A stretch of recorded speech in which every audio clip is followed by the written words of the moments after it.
Bíblia para a Igreja. A Epístola de Efésios, com João Paulo Thomaz de Aquino. Olá, vamos voltar a estudar a carta de Paulo aos Efésios?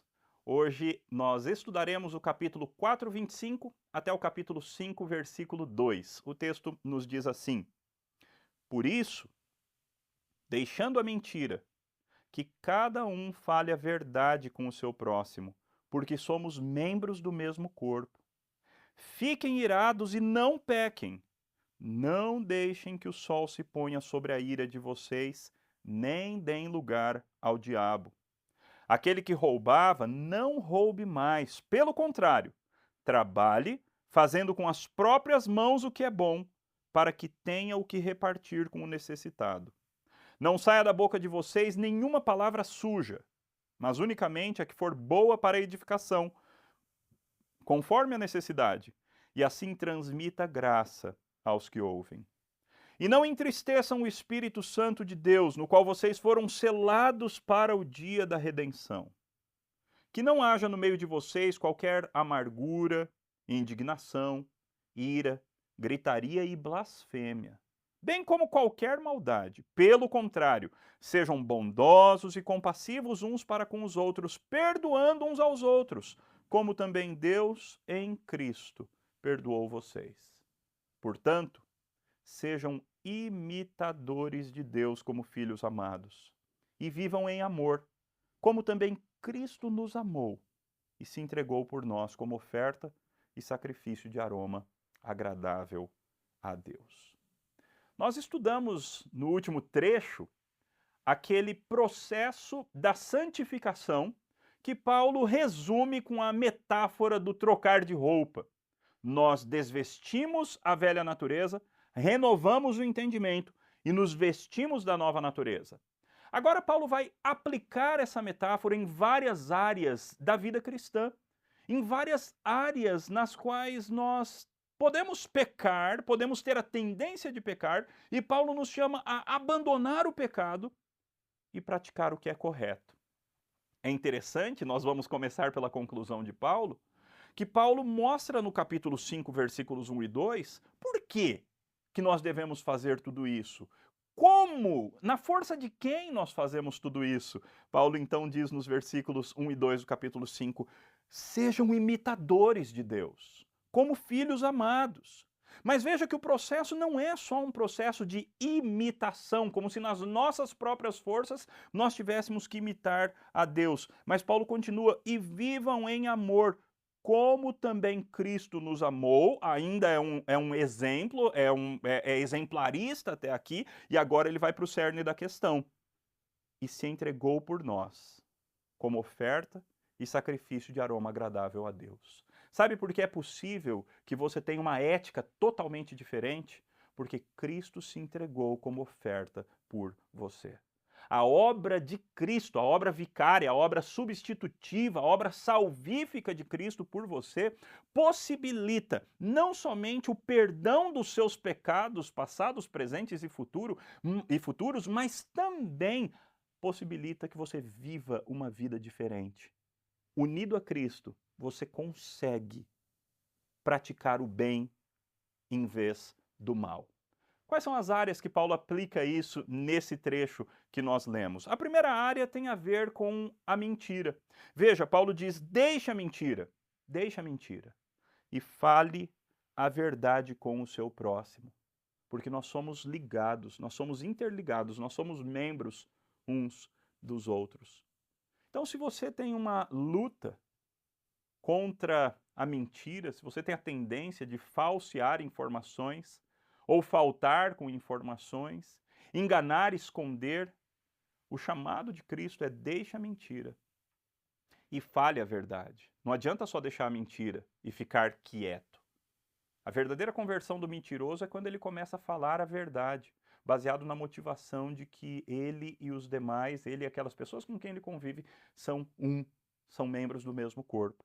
Segunda área que Paulo aplica, fiquem irados e não pequem. Isso é interessante, porque Paulo não diz não se irem, mas Paulo diz aprenda a ter ira, mas uma ira santa.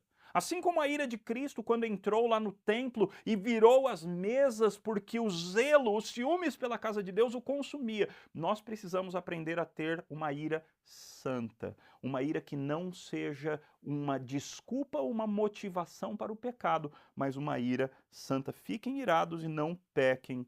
E uma das áreas, uma das coisas que nós precisamos fazer a fim de não pecarmos quando nos iramos, é não deixar que o sol se ponha sobre a nossa ira. Você deve resolver suas questões, os seus problemas. Se em algum relacionamento existe um momento de ira, você então, o quanto antes, tem que resolver essa questão junto com o seu irmão, junto com a sua irmã, junto com o seu cônjuge, quem sabe. Não deixe que o sol se ponha sobre a sua ira, porque isso significa dar lugar ao diabo. Não dê lugar ao diabo.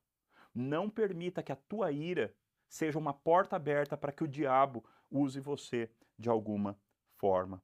Terceira área que Paulo aplica: aquele que roubava, não roube mais. Qual é a verdadeira conversão de um ladrão? Qual é a verdadeira conversão de um cleptomaníaco? É quando ele para de roubar? Para Paulo, não. Lembra, você precisa desvestir, renovar e revestir de uma nova natureza.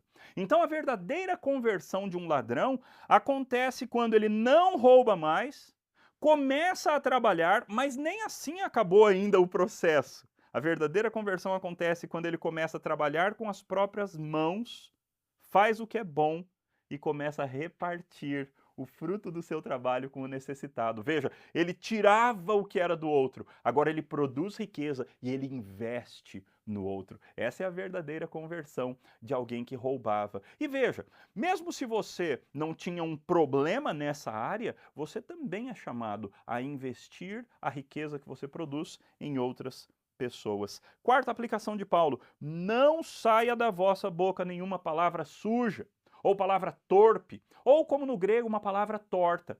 Não é necessariamente apenas um palavrão, mas pode ser uma palavra, uma conversa, algo que você fala para alguém que humilha a pessoa, que destrói a pessoa, mesmo sem usar nenhum palavrão. Isso é palavra torpe, isso é palavra torta.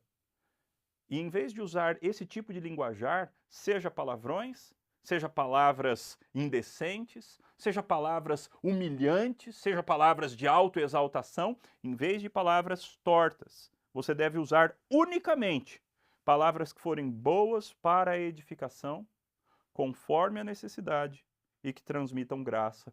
3 requisitos para uma fala que agrada a Deus. Ela tem que edificar, ela tem que trazer graça para as pessoas e ela tem que ser conforme a necessidade. Se não tinha que falar, então cale-se, então fique quieto, porque a palavra dita a seu tempo quão boa é, diz Provérbios. Quinta área que Paulo aplica isso: não entristeçam o Espírito de Deus, no qual vocês foram selados para o dia da redenção, no qual vocês foram selados para o dia da redenção. Que não haja no meio de vocês. Paulo, de novo, vai falar sobre pecados de fala, sentimentos e fala. E olhe como existe uma progressão de ideias. Não haja entre vocês qualquer amargura. A amargura então se transforma em indignação, depois em ira, depois em gritaria e depois em blasfêmia. Cuidado com a sua amargura. Cuidado com questões não resolvidas dentro do teu coração. Cuidado com coisas que você carrega há muito tempo contra outras pessoas, sem resolver, sem se sentar e conversar a respeito dessas coisas, porque isso pode te levar a blasfemar contra Deus. Veja essa progressão terrível: amargura, indignação, ira, gritaria e blasfêmia. Paulo diz que também não haja entre vocês qualquer maldade. Qual é a conversão? Qual é a transformação de alguém que pratica esse tipo de sentimento e de linguajar? Paulo diz no 32, pelo contrário, sejam bondosos e compassivos uns para com os outros, perdoando uns aos outros, como também Deus em Cristo perdoou vocês. Paulo tratou então aqui de 5 áreas distintas, 5 pecados, 5 tentações, que talvez você que me ouve lide com alguma delas. Seu problema é com a mentira? Então fale a verdade com o seu próximo. Seu problema é com a ira? Não se ire de maneira pecaminosa, não dê lugar ao diabo, não deixe que essa ira fique durante muito tempo no seu coração, que não se ponha o sol sobre a sua ira. Seu problema é com as finanças, você é muito materialista, você chega ao ponto de tirar o que é dos outros, de sonegar imposto, então pare com isso. Comece a trabalhar com as próprias mãos, produza riqueza e invista em quem precisa mais. Seu problema é com um palavreado torpe, sujo, torto, humilhante para as pessoas ou sujo com conteúdo sexual. Não saia da sua boca nenhuma palavra desse tipo, mas saia somente o que for necessário, edificante e que transmita graça aos que ouvem. E, finalmente, que você não entre nesse processo terrível de amargura, indignação, ira, gritaria e blasfêmia, mas que, pelo contrário, você esteja disposto a perdoar. Perdoar assim como você recebeu perdão. Dessa forma, nós estaremos imitando a Deus e a Cristo Jesus, conforme o capítulo 5, versículos 1 e 2 dizem. Que Deus nos abençoe.